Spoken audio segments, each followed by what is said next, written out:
any foreign leader meeting Donald Trump in the Oval Office expects some element of political theatre. And this time it was the first chance for journalists to ask questions about Iran.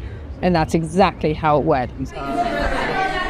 When I asked him what he expects now from European partners in assisting him over Iran, he lashed out against Spain and against Britain. Against Spain because it so far refuses to sign up to the 3.5% defense spending target of NATO, and against Britain because Keir Starmer, the Prime Minister, hesitated before allowing the US to use British air bases.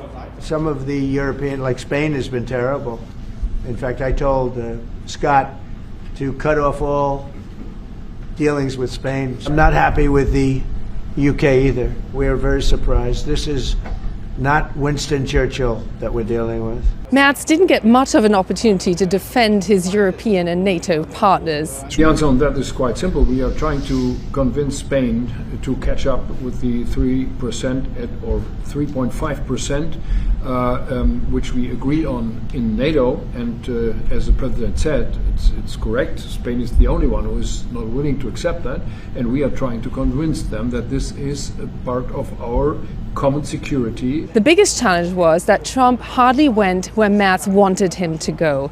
That's the issue of Ukraine, where the Europeans are struggling to get back at the negotiating table, and the question of a tariff agreement, which still isn't in force between the European Union and the US. I think you should hit them very, very hard. Every single country wants to make the deal they already have. In other words, a deal that we have using the other authority, they want to make the same deal. All of that leaves one question. Are you leaving Washington with any commitments on tariffs for Ukraine?